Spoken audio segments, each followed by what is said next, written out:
Sur la terre et dans le ciel. Je ne sais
poussé.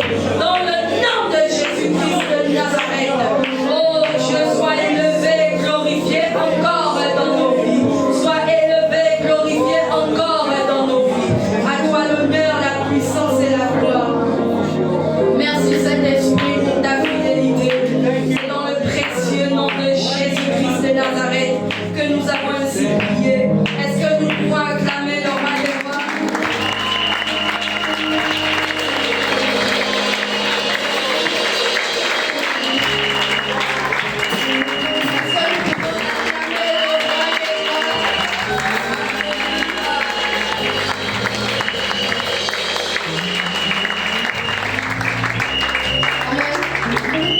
Bonjour peuple de Dieu, je vous invite à vous asseoir.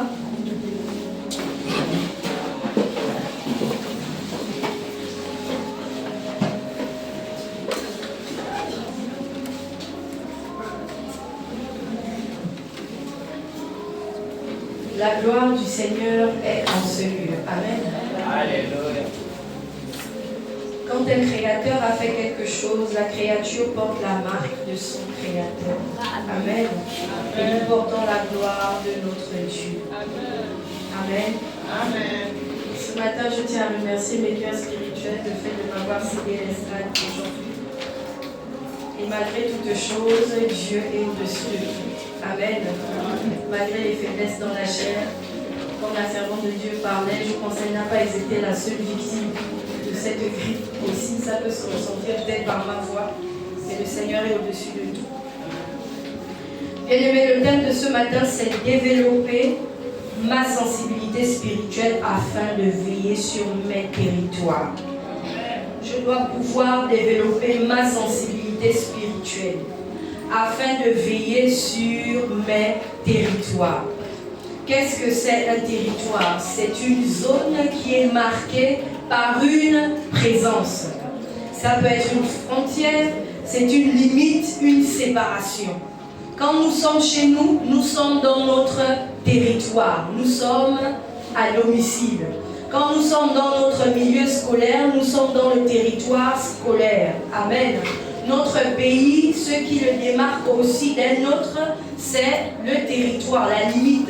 On parle de frontières. Nous savons qu'il y a l'Est, l'Ouest, le Nord, le Sud de notre pays et il y a des limites qui sont marquées au Gabon. Il y a des limites qui sont marquées au Cameroun, qui sont marquées au Congo, etc. Amen. De la même manière aussi dans la mer a ses limites, la terre aussi a ses limites. Alléluia. Dans Genèse 1 au verset 4, on nous dit « Dieu vit que la lumière était bonne et Dieu sépara la lumière d'avec les ténèbres. » Il fit une séparation, il fit une frontière. On nous dit la même chose dans Genèse 1, 6, 7, lorsqu'on nous parle de la création de la terre. Dieu sépara les eaux qui sont en dessous et les eaux qui sont au-dessus. Amen.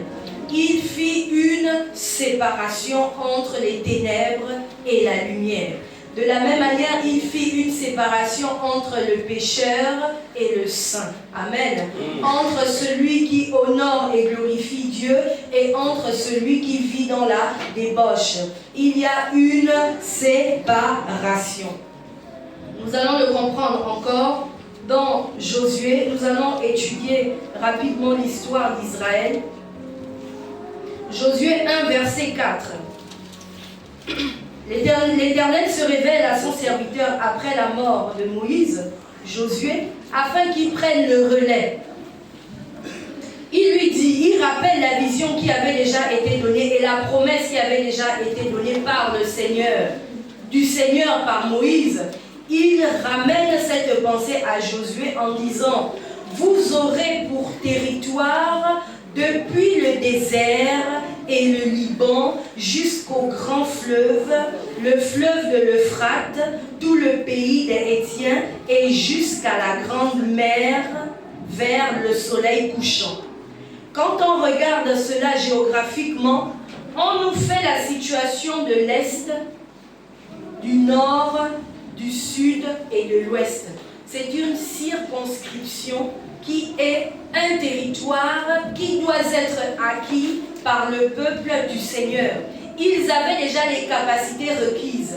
Parce que quand Dieu te donne une parole, c'est qu'il t'a déjà équipé pour pouvoir réaliser cette parole. Amen.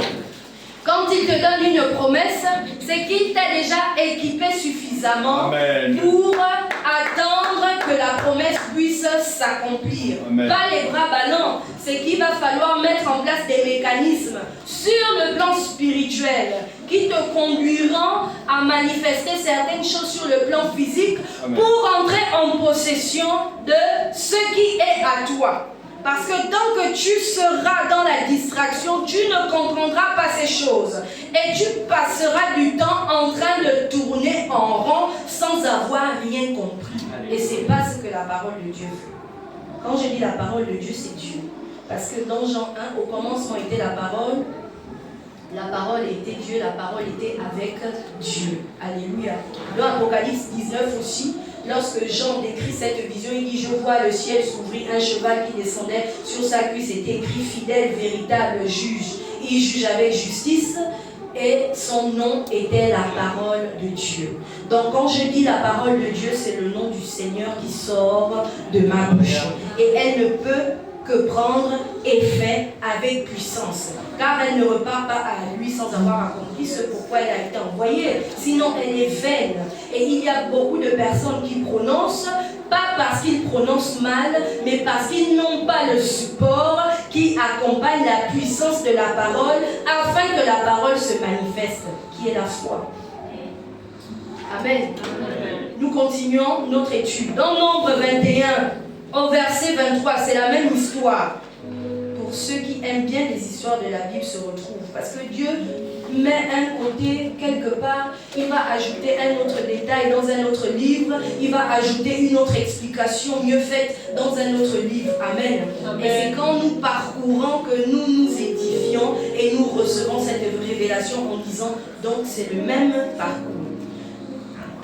Nombre 21, verset 23 dit, Sion, pas Sion, pas la ville. C'était un roi amoréen. C'était quelqu'un qui aimait les batailles. Amen. Un incrédule. Quelqu'un qui servait d'autres dieux. On nous dit, Sion n'accorda point à Israël le passage sur son territoire. Ça veut dire qu'il avait conscience qu'il était propriétaire d'un territoire, d'une terre. Il rassembla tout son peuple et sortit à la rencontre d'Israël dans le désert. Il vint à Jahat et combattit Israël. La même histoire, nous la retrouvons dans Juge. Après, nous allons commencer à expliquer. Juge 11, au verset 20, on nous dit, c'est plus expliqué. Mais Sion, c'est-à-dire ce roi, n'eut pas assez confiance en Israël pour le laisser passer sur son territoire.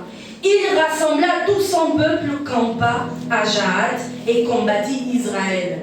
Voici, un peuple veut passer, on te demande un passage. C'est comme il y a des gens qui sont souvent sensibles. Quand ils font des murs mitoyens, des fois il y a d'autres qui refusent. Parce qu'ils se disent, moi j'ai acheté à prix d'argent ce terrain, je ne veux pas laisser passer des gens sur mon terrain. Mais il y a d'autres qui comprennent la difficulté de certaines personnes et ils cèdent en partie, une partie de leur territoire afin de laisser des personnes passer. Bien qu'ils ne maîtrisent pas les vies de ces personnes, bien qu'ils ne maîtrisent pas l'objectif de ces personnes, mais parce qu'ils se déchargent de cette responsabilité en disant je vous cède un couloir où vous passerez et je me mets à l'écart. Bien, lui, ce roi, n'accorda point à Israël le passage. Pourquoi? Parce qu'on dit qu'il n'avait pas assez confiance, parce qu'il ne partageait pas les mêmes. Dans le monde, on parle d'obédience. Il ne partageait pas la même vision, il ne partageait pas le même Dieu, il n'avait pas les mêmes objectifs à atteindre. Voici un peuple qui est à la conquête de son héritage, qui veut juste le passage afin de lui permettre de continuer sa marche comme nous le faisons au quotidien, et en allant demander, il y a quelqu'un qui le refuse. Mais au lieu de se limiter au refus, il va rassembler tout son peuple afin de se lever contre Israël. Souvent, quand on voit des personnes demander de l'aide, on pense qu'ils sont faibles et qu'ils n'ont personne derrière eux.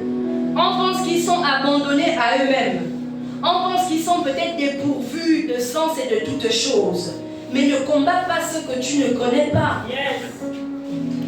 Ne te mets pas en affront avec ce que tu ne connais pas.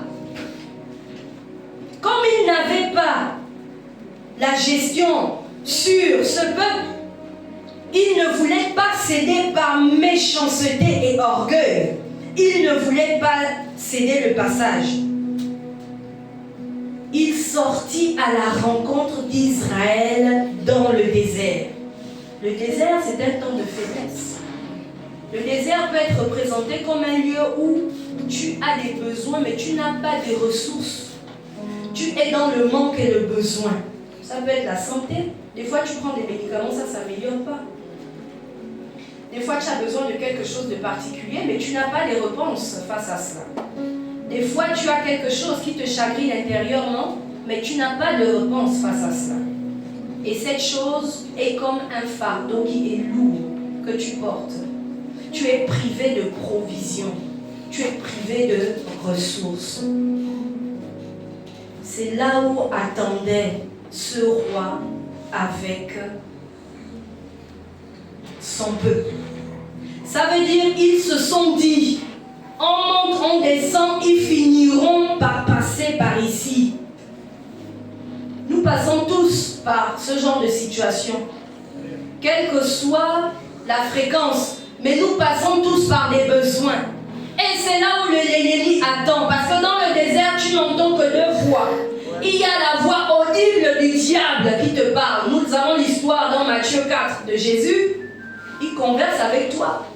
Ou il vient te tenter par rapport à tes besoins qui sont imminents. Par rapport à ce que tu ressens. Si tu as un besoin pécunier d'argent, il ne va pas te présenter des tissus. Si tu as un besoin de te vêtir, il ne va pas te présenter de la terre. Il vient face à ta préoccupation. Ils étaient là dans le désert, cachés en attendant que le peuple traverse. Ils campaient. Ça veut dire qu'ils avaient décidé de laisser leur trône, de laisser leur maison et de venir monter un campement juste pour atteindre le peuple d'Israël. Vous voyez la méchanceté de l'homme. Il y a des gens des fois à qui on va demander de l'aide, mais qui ne se limitent même pas qu'à te dire non, mais ils vont encore jusqu'à par hypocrisie, jusqu'à prendre ta doléance, aller te salir partout, aller exposer en disant c'est fini pour toi, voici comment cette personne vit, aujourd'hui cette personne est tombée si bas que ça, voilà, alors que ce n'est qu'une situation passagère. Ils n'avaient pas assez confiance à ce peuple. Alléluia. Et ils attendaient patiemment, ils veillaient. Ils étaient là en veille en attendant qu'Israël arrive. Jahath peut se définir comme un sentiment de dépression. Parce que c'est un lieu où quand tu passes, tu sens la dépression. C'est comme il y a des endroits, quand nous passons, nous ressentons de la chaleur. C'est naturel comme ça. Il y a des endroits aussi, quand nous passons, nous ressentons du vent, de la fraîcheur. C'est comme ça. Donc Jahath, c'était une dépression, c'est-à-dire c'était un creux, comme une vallée. C'est-à-dire quand tu passes par là, si tu n'es pas éclairé par le Seigneur, c'est que tu te livres à ce qui vient contre toi si tu n'es pas réellement affermi. Amen. Dans Juge 11, 21, le verset qui suit nous dit « L'Éternel, le Dieu d'Israël, livra Sion et tout son peuple entre les mains d'Israël et les bâtit. Israël s'empara de tout le pays des Amoréens établis dans cette contrée. Amen. Donc ils ont décidé de se lever, mais l'Éternel était avec son peuple. L'Éternel n'est pas dans le nombre, il est dans l'intimité avec la personne. Amen. Ta force se trouve dans l'intimité avec ton Dieu. Personne ne pouvait comprendre le peuple d'Israël parce qu'ils ne partageaient pas la religion d'Israël. Ils ne partageaient pas l'intimité avec le Dieu d'Israël. C'est la raison pour laquelle ce ne sont pas des choses qui se racontent, mais ce sont des choses qui se vivent au quotidien selon ton expérience personnelle. Au verset 22, on nous dit « Ils s'emparèrent de tout le territoire des Amoréens, depuis l'Arnon jusqu'au Jabbok, et depuis le désert jusqu'au Jourdain. » Nous avons encore, c'est-à-dire quelqu'un se lève contre toi, tu ne te limites même pas à la voir comme ennemi, mais tu regardes à Dieu. Bien qu'il peut mettre devant toi des complots et des pièges, mais en regardant au Seigneur, en t'instruisant de la parole de Dieu, en étant en parfaite relation avec le Seigneur dans l'intimité, Dieu te donne les orientations, il te révèle les faiblesses de ses ennemis-là. Amen. Parce que ce peuple, c'était un roi qui était avec son peuple. Ils avaient tout ce qu'il fallait comme arme, certainement, pour pouvoir combattre Israël. Et Israël n'avait que Dieu. Qu'est-ce qu'ils avaient comme arme? Est-ce qu'on a déjà entendu qu'ils avaient des chevaux? Est-ce qu'on a déjà entendu que dans le désert, ils avaient des canons? Est-ce qu'on a déjà entendu un certain nombre de choses? Non. Mais à l'Égypte, on nous détaille tout ce que Pharaon avait comme arme. Amen. Mais Israël, l'arme fatale qu'elle avait, ce n'était que Dieu. Uniquement. Alléluia.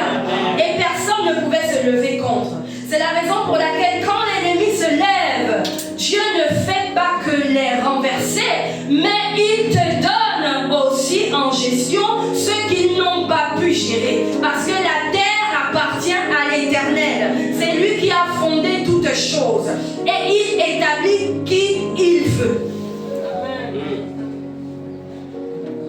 Si quelqu'un n'arrive pas à comprendre la gestion d'un milieu pour sauver une minorité même, Dieu renverse. Et Dieu établit son règne. On doit craindre l'Éternel en toutes choses. Amen. Amen. En toutes choses.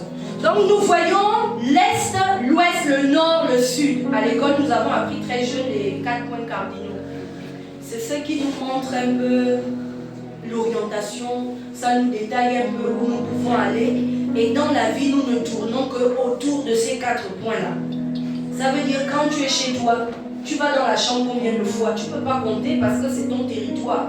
Tu vas dans la cuisine, dans la douche combien de fois? Quand tu sors de la maison, il y a un passage peut-être précis, 2 ou 3 que tu prends. Tu tournes toujours autour de l'Est, l'Ouest, le Nord, le Sud.